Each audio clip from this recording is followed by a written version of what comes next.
السفاح الأسطوري المعروف باسم جيسون اتمسك من حكومة الولايات المتحدة واتحط في منشأة الأبحاث، وبما إنه ما بيتقتلش فالعلماء خططوا علشان يجمدوه بالتبريد، وواحد من الحراس كان قلقان من بصة جيسون علشان كده غطوه بغطا على راسه. وفي الوقت ده الدكتورة روان كانت بتتخانق مع مديرها اللي قرر بدل ما يجمد جيسون يبعته لمعمل علشان يدرسوا قدرته على تجديد خلاياه ويحاولوا يعملوا من وراه فلوس كتير. وروان كانت شايفة إن دي فكرة وحشة لأنها هتسمح لجيسون إنه يكمل قتل، لكن مديرها طنش كلامها خالص. بعدها بشويه كبير العلماء ومجموعه جنود دخلوا الاوضه اللي فيها جيسون، بس لما شالوا الغطا لقوا جثه الحارس هي اللي مربوطه في السلاسل. في اللحظه دي جيسون طلع من مخبأه وبدا يقتل فيهم بدون اي رحمه، والجنود ضربوا عليه نار بس الرصاص كان زي الميه بالنسبه له. وجيسون قتلهم كلهم بكذا طريقه مختلفه، وحتى كمان استخدم السلاسل. ولما كبير العلماء حاول يخلع جيسون حدفه بأداة وقتله هو كمان. وروان كانت مستنيه بره وصرخت لما جندي اترمى من على الباب، وساعتها جيسون ظهر وراها. وروان خطفت بندقية الجندي وجريت على المعمل واستخبت وفضلت مستنياه. واول ما دخل زقت عليه الاساس وبدأت تضرب عليه نار لحد ما زقته جوه كبسولة تجميد، وجريت بسرعة علشان تقفل عليه وشغلت المكنة. بس وهو بيتجمد جيسون قدر يغرس سكينة المنجل بتاعته في الباب وضربها، وده طبعا عمل عطل في المكنة. وساعتها المنشأة كلها فعلت بروتوكول الاحتواء، وسائل التبريد انتشر في المكان كله. وروان هي كمان اتجمدت. وبعد 400 سنة الارض بقت خرابة بعد نهاية العالم، وكانت ملوثة لدرجة ان محدش قدر يعيش عليها، والبشرية كلها هاجرت لكوكب جديد اسمه الارض 2. وفي يوم دكتور لاف وفريقه من طلاب الجامعة زاروا الارض في رحلة استكشافية، ودخلوا المنشأة وفتحوا الكبسولة ولقوا جيسون متجمد جواها، ولقوا كمان روان متجمدة على الارض ومحفوظة بشكل ممتاز. وعلى طول الفريق قرر ياخد روان وجيسون للسفينة بتاعتهم، وهم بيحاولوا يحركوا جيسون وقع، والمنجل بتاعه قطع دراع واحد اسمه أزرال. ولحسن الحظ الروبوت كي ام 14 اديته حقنة علشان تهدي الألم مؤقتا. والمجموعة نقلت الجثث وسط عاصفة رملية ورجعوا السفينة اللي أقلعت فورا ورجعت للسفينة الرئيسية. وأزرال اتحط في آلة علاج وتكنولوجيا النانو رجعت دراعه في دقايق. وروان وجيسون اتنقلوا لمعامل مختلفة علشان يصحوهم، بس بعد ما عملوا كام اختبار كده الأول وهم بيشوفوا الأشعة المجموعة استغربت ازاي جيسون بيقدر يشتغل بمخ صغير زي ده. وتكنولوجيا النانو صلحت جرح روان في معمل واحد، وادريان خد جيسون في معمل 2 علشان ياخد عينة من مخه. ولما روان خفت تماما صحيت وهي مخضوضة وضربت لوف بالقلم، فشرح لها الموقف وروان هديت، ولكن اتصدمت لما عرفت انها دلوقتي في المستقبل. بعدها لوف راح مكتبه علشان يتصل بمحطة ابحاث سولاريس، وبعت ملفات روان وجيسون على امل يعمل قرشين من ورا الموضوع ده. واحياء شخص متجمد من 400 سنة ما بقاش حاجة جديدة، فبالنسبة لهم روان ما كانتش تعتبر مثيرة للاهتمام، بس جيسون كان لسه سفاح سمعته سابقة حتى في المستقبل. ولوف وافق يبيعه علشان الناس تتفرج عليه. وبعد ما قفل بنشوف في طالبة بتروح له وتقعد وتهزر معاه شوية على امل تاخد درجات زيادة. في الوقت ده ادريان شالت قناع جيسون وادركت قد ايه وشه متشوه، فرجعت القناع فورا مكانه وركزت في دراسة العينة. ووراها جيسون بدأ يتحرك وهو بيفك نفسه من الجليد. وفي اوضه تانية سينارون كان بيحاول يعدل في كي ام 14 علشان يخلي شكلها واقعي اكتر، ولكن الموضوع كان صعب شويتين. في اللحظه دي اصوات الدوشه اللي كانت في السفينه صحت جيسون، ولما ادريان لفت وشها ما لقيتوش على الترابيزه، وفجاه جيسون ظهر وراها ومسك وشها ورماها من خلال حيط ازاز. وادريان صرخت علشان يسمعها وانت، ولكن هو ما سمعهاش. بعدها جيسون جرها من شعرها وغطس وشها في النيتروجين وجمد راسها قبل ما يخبطها في الترابيزه ويقتلها. بعد كده اخد منجل من اللي كانوا على ترابيزه العمليات وراح يدور على ضحيه تانية. في الوقت ده لاف جاب اكل للروان ومثل انه ما يعرفش مين جيسون اصلا، وعلشان كده حكيت له كل التفاصيل عن انه ما بيصيبهوش الموت. بعدها لاف عرف روان على كام واحد من طلابه، وهي اعجبت ببعض التجارب وخصوصا انبهرت بكي ام 14. ساعتها وايلاند ظهر ومعاه المنجل القديم بتاع جيسون. في الوقت ده روان اترعبت وفهمت انهم جابوا جيسون على متن السفينه، ولوف حلف لها ان جيسون مات، ولكن هي كانت شاكه وعايزه دليل. فراحوا المعمل 2 ولقوا جثه ادريان هي اللي مقتوله. وعلى طول رئيس الامن برودي اعلن حجر صحي على مكبرات الصوت، وطلب من الكل يستخبوا في معمل واحد. وفي واحده من الاوض كان فيه 2 طلبه بيستعدوا علشان يمشوا، لكن جيسون ظهر على الباب وقتل الولد فورا ودمه طرطش على وش كنسا. وساعتها كنسا صرخت بصوت عالي جدا. بعدها جيسون جر الجثه لبعيد، فكنسا جريت علشان تلاقي الباقي وتقول لهم على اللي حصل. حصل، وبرودي اتجنن وامر جنوده يدمروا جيسون اول ما يشوفوه.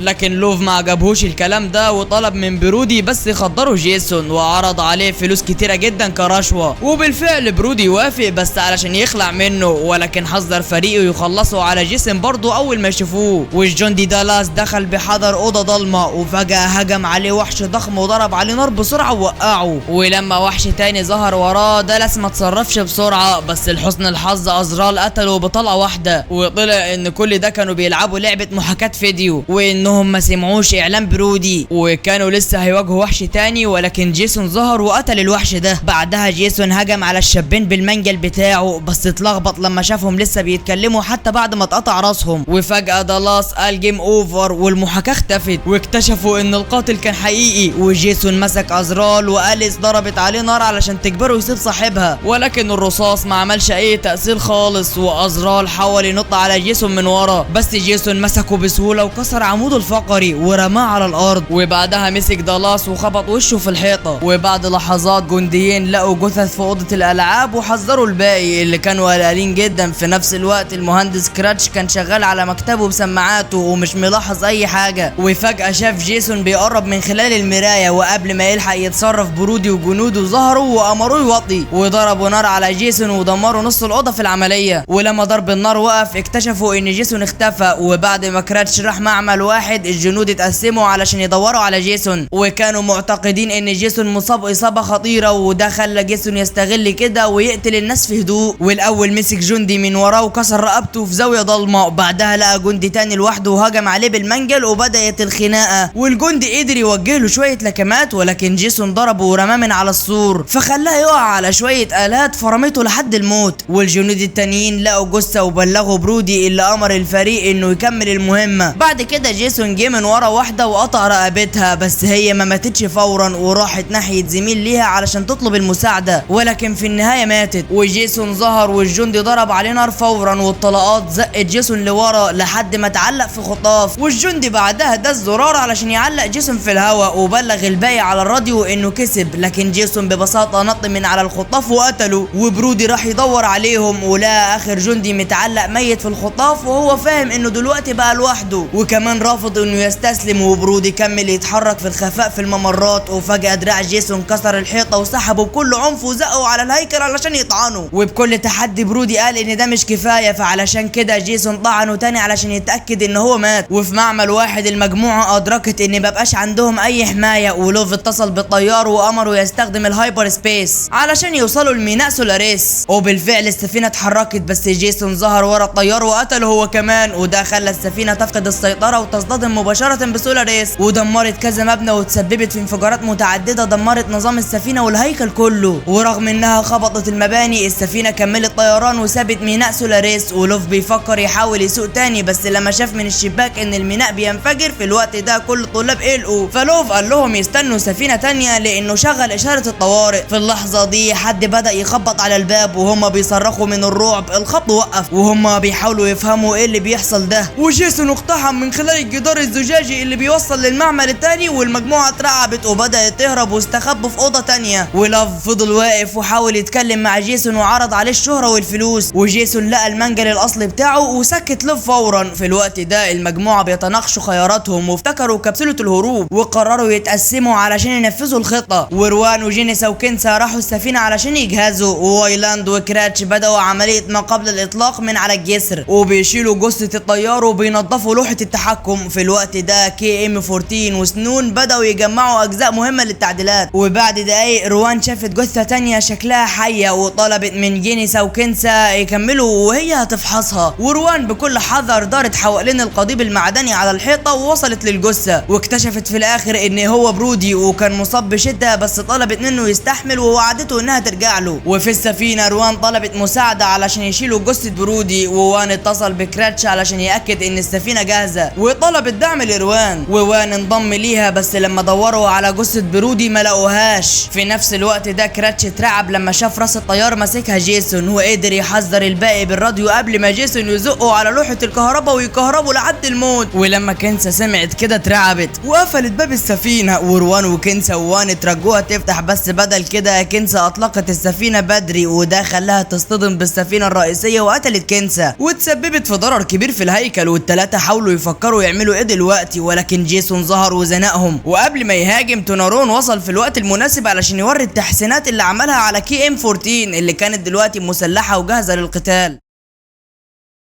وجيسون فورا رمى المنجل بتاعه عليها وخلاها تقع على ركبتها من الالم. بعدها جيسون قرب علشان يخلص عليها، بس كي ام 14 كانت بتمثل وفتحت النار بسرعه وطيرته لورا، ونطت نطه كبيره وكملت ضرب نار، وكانت بتضربه برجليها والنار في نفس الوقت. وبعد ما ضربت جيسون لكام دقيقه كي ام 14 عملت دبل كيك اسطوري ونزلت عليه وجهزت علشان تضربه في راسه، ولكن جيسون ضربها ورماها لبعيد، وهو على وشك انه يقتلها برودي ظهر من ورا وشتته علشان كي ام 14 تستعيد وعيها، وبسلاح تاني ضربت جيسون وقطعت دراعه، وده سمح لها ترميه المعمل واحد. والطلقه التانيه خلت جيسون يقع في آلة العلاج، والوقعه تسببت في انفجار صغير قبل ما كي ام 14 تضرب جيسون في راسه علشان تخلص عليه. واخر حاجه رمت المنجل تاني في جسمه، وكانت فاكره ان الموضوع خلص خلاص. والمجموعه اتجمعت واخدت برودي للاوضه التانيه علشان تعالجه، وبرودي كان خف بنسبه 80%. ولما فجاه السفينه بدات تتهز، وان ادرك ان الفتحه اتضررت بشده. ساعتها استقبلوا مكالمه من سفينه تانيه لقطت اشاره الاستغاثه، وهتوصل خلال ساعه الا ربع. وللاسف السفينه اللي هم عليها هتنفجر في اقل من نص ساعه. وهنا بقى اتعمل خناقه على ايه اللي هيحصل دلوقتي، وروان بتراقب خارطه السفينه ادركت ان في منطقه ما اتضررتش وممكن تتفصل عن باقي السفينه. وبينما المجموعه اتحركوا علشان ينفذوا الخطه، الاله في معمل واحد اتفكت اوتوماتيكيا وبدات تعالج جيسون، ودلوقتي بتشكل جسم معدني قوي جدا. وفي الوقت ده المجموعه ركبت قنابل في الممرات علشان تفصل المنطقه المتضرره عن الجزء السليم، وبالفعل قدروا يعملوها في كام ثانيه. بس لما خلصوا لقوا طريقهم مسدود بجيسون، وكي ام 14 بدات تضرب عليه نار، بس كل الرصاص ارتد عن جسم جيسون. وبعدها حاولت تهاجمه بضربات جسديه، ولكن جيسون بسرعه قطع راسها، وسون جري علشان يمسك راسها، وروان عمل الدرع، وده خلى جيسون يبدا يخنقها، ووان انضم للخناقه. وبينما جيسون كان مشغول بضربه، التانيين نجحوا انهم يهربوا للمنطقه الامنه. ولما الكل بقى في امان، وايلاند فعل القنابل، والسفينه نجحت انها تتقسم لجزئين، بس هو مات في العمليه، وجيسون اترمى بره بالموجه الصدميه. بعدها بشويه سفينه الانقاذ قربت، لكن جيسون ظهر فجاه وخرم الحيطه من بره، والفتحه اللي اتعملت بدات تشفط كل حاجه لبره، والكل حاول يمسك، بس للاسف جينيسا اختارت تمسك في شبكه قريبه ولكن فكت. وروان حاولت توصل لها، بس في النهايه جينيسا بتتشفط وتموت. بعد كده روان وبرودي وسونارون وراس كي ام 14 وصلوا الأوضة تانية وقفلوا الباب، ومن خلال الشباك شافوا جيسون بيخرم الحيطة تاني علشان يحاول يدخل السفينة. وأخيرا وصلوا لنقطة الإرسال. في نفس اللحظة سفينة الإنقاذ عملت اتصال مع السفينة الرئيسية، بس الممر ما اشتغلش، وسون ما قدرش يتجاوز النظام. فبرودي قرر إنه يخرج علشان يتجاوز الكابلات يدويا، فلبس بدلته الفضائية وخرج من فتحة الصيانة. وبينما برودي بيشتغل على لوحة التحكم، سونارون وروان سمعوا جيسون بيكسر في الأبواب، وعلشان يكسبوا وقت سونارون وصل راس كي ام 14 بالكمبيوتر، وفعل لعبة محاكاة فيديو حوالين جيسون باستخدام قاعدة بيانات من الارض علشان ينسخ عالم افتراضي. وفي الاول جيسون اتلخبط، بس بعد شوية صدق انه في عالم وهمي، واتنين بيعرضوا عليه مشروبات ومخدرات وعروض مغرية جدا. ولكن جيسون طنش كل ده، ولما الاتنين كانوا في اكياس نومهم جيسون مسك واحدة وبدأ يضرب التانية بجسمها. في اللحظة دي برودي اخيرا اعاد تشغيل النظام، والممر اتفتح، بس بالتلاعب بالكابلات سبب انفجار في الاوضة، وانهى المحاكاة اللي جيسون فيها وبدأ يقرب منهم. وروان وسونارون جريوا لسفينة الانقاذ، ولكن سونارون ادرك انهم نسيوا راس كي ام 14، وروان رجعت علشان تجيبها وهي شايفة جيسون بيقرب وبيحاول يتبعها. ولكن برودي ظهر وقفل الممر، وسفينة الانقاذ ما قدرش تستنى اكتر من كده وسابتهم ومشيت. وبينما برودي بيواجه جيسون، النص اللي هم فيه من السفينة انفجر، والموجة الصدمية رمت جيسون ناحية سفينة الانقاذ. ولحسن الحظ برودي كمان انطلق في نفس الاتجاه وزق جيسون لبعيد. بعدها برودي استخدم جيسون كدرع، والاتنين وقعوا سوا في غلاف الارض اتنين واحترقوا هما الاتنين تماما. وروان وسونارون وكي ام 14 اخيرا ارتاحوا ومبسوطين ان كل ده خلص. وعلى كوكب الارض اتنين في ولد وبنت شافوا شافوا شهاب بيقع في بحيرة وقرروا انهم يستكشفوه، والشهاب ده كان في الحقيقة مجرد راس جيسون اللي ممكن يكون لسه عايش لحد دلوقتي. وفي فيديو ظهر قدامك دلوقتي، لو ما شفتوش ضاع عليك نص عمرك، وهيضيع نص عمرك التاني لو لسه ما اشتركتش في القناة. وبس، كان معاك مندو، صلى على النبي والسلام.